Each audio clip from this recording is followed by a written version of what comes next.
Hello, viewer. I'm back. Thank you so much for joining a confession today. So, I am a pastor.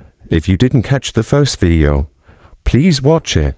For those of you who did catch the first video, I would like to thank you from the bottom of my heart for watching it.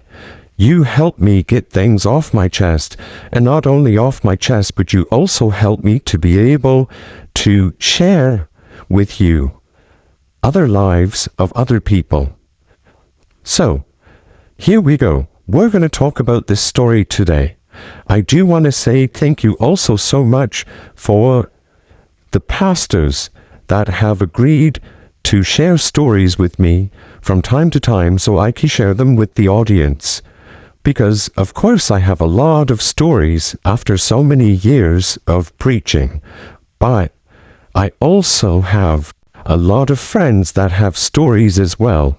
And with all of our stories together, all of us sharing, because we need to get it off our chests, what we hold inside, we can share it out and let it out to the world. And you guys can pray for the people in these stories, the families that are affected. And not only that, you can learn from other people's mistakes. Let's begin the story. There was a young man. I would have to give him the age of maybe 35. He came into the church one day, and after the service, he came up to me. Now, you have to remember, I have a pretty gigantic congregation. I cannot tell you who I am. I have to remain anonymous, but if you could only imagine when I hear the confessions of crimes, they are usually the deepest. And yes, sometimes when I travel for my job, for my work, I have to bring security with me because I speak to high-profile people. Now, this particular crime didn't become high-profile, but he came to me and he said to me, "You know, Pastor, I did a crime, and I don't know what to do." And so, of course, my heart sank right away. I felt to myself, oh gosh, here we go again. Now I'm going to be taking on a new burden. But that's the job that I do. Because I am a pastor, I have agreed that I would take on not take on the burdens and the sins, but take them into my hand and hand them over to God. Right? That's something I agreed to do as a pastor, but sometimes what people are giving me is so heavy my hands cannot hold it, and it weighs me down to the ground. And so it's hard for me to pick it up and give it all to God, because some of it still stays with me. If you can understand that, then you can understand how I feel. And that's why I need to share it with you guys as well. That part that sticks with me is good when I can get it out of me. So, anyway, I digress and I apologize. So, the gentleman came to me and he asked me about speaking to him privately. Just being able to shoot the breeze, go out for coffee, get to know each other. And I generally don't do that with people because I'm very busy. Like I said, a gigantic organization, not just a congregation. So I felt something about this guy, like something needs to be dealt with. He needs help with something much deeper than the average person would. So I agreed to go out and have coffee with him. We met at a really nice restaurant, quaint place, and we sat down, and he was very nice. It was actually a French restaurant, and he spoke French very well, and he ordered for the both of us. I don't speak French, but he did very well. And then he started to tell me about his childhood. After about a half an hour, he asked me how much more time do I have left. Now, to be honest with you, it's the Lord's time that I invest in people. And yes, I had a lot of things that I could have been doing, but there was nothing more I wanted to do but sit with him and talk. And that's what we did. Now, we spoke for about 3 hours. He told me about his childhood and how he never ever felt like he should have been born. His mum was always crying, always lonely. His dad was never home, and he felt like he couldn't do anything for anyone. He felt like his dad was away from home because his mum was always crying. He felt like his mum was always crying because he was there. He felt like he was the fault of everything. And so he started to harm animals. After he started to harm animals, he started to look at women. And when he came to me, he told me that he felt like harming someone. He said that he knows exactly who he wants to harm. Now, he told me that it has to be a woman, 5'6", 140 pounds, brown hair, green eyes, raspy voice. She has to wear flat shoes, not high heels, jeans, comfortable wear. This is how detailed he got, and it terrified me. And I looked at him, and all I could say was, "Do you have someone in mind?"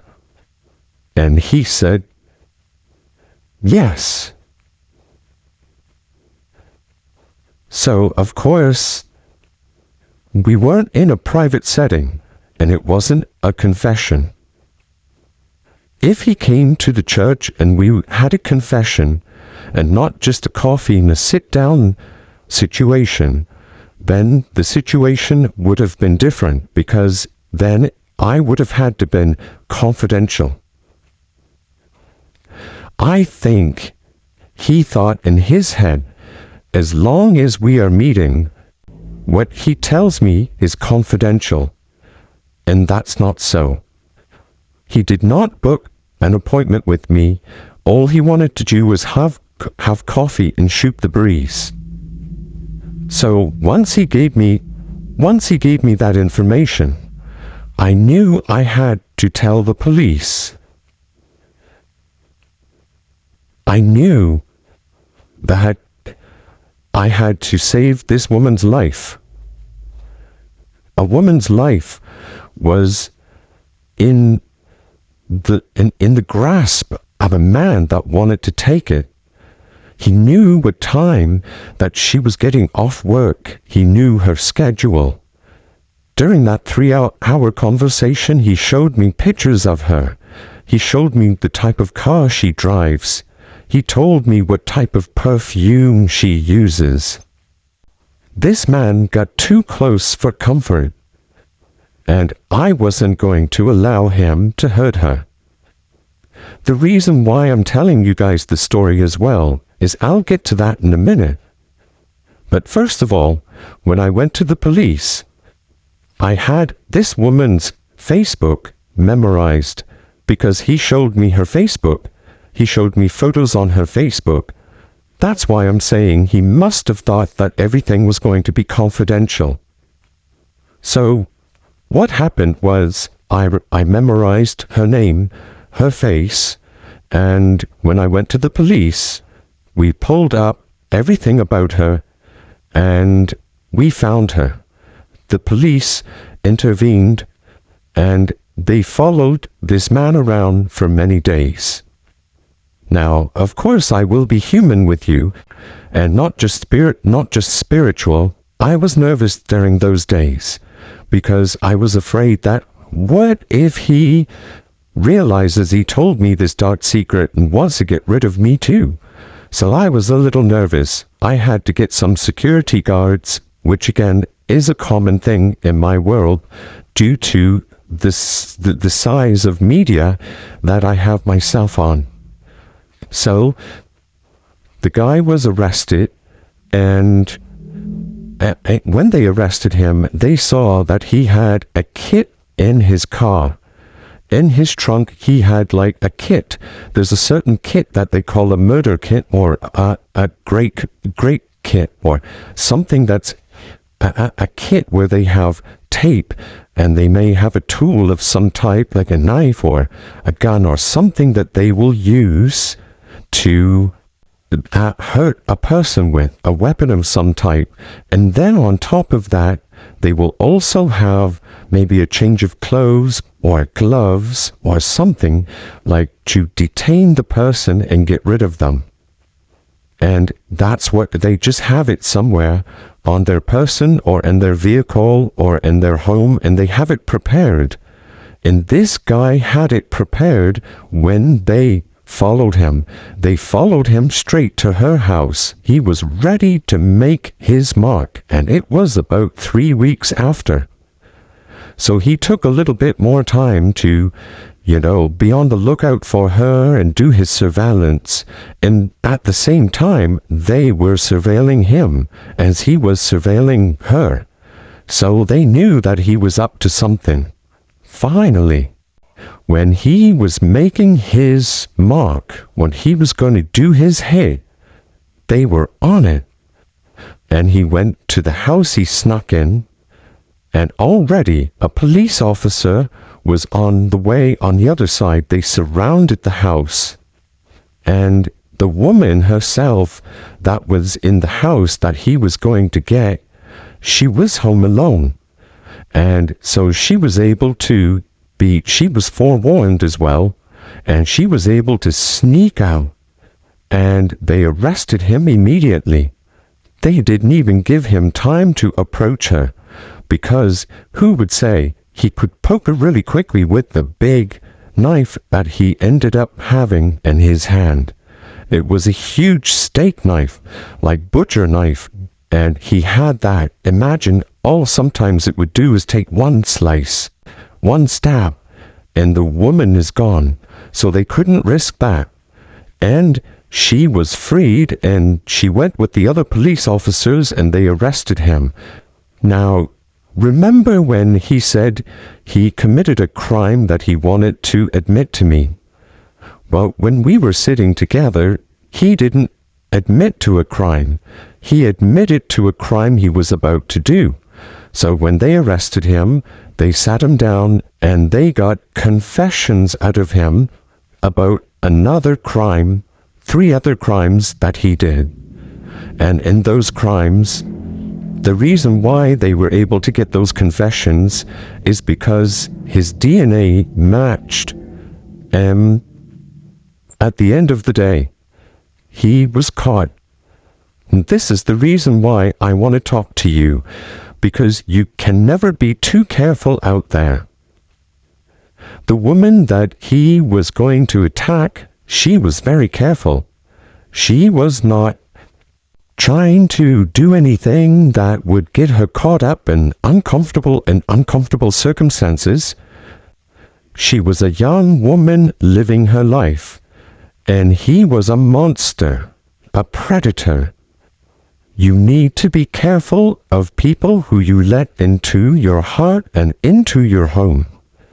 Never invite the devil into your doors, into your home, because then it's like the Tasmanian situation that you just can't get rid of. Always pay attention to people's flags.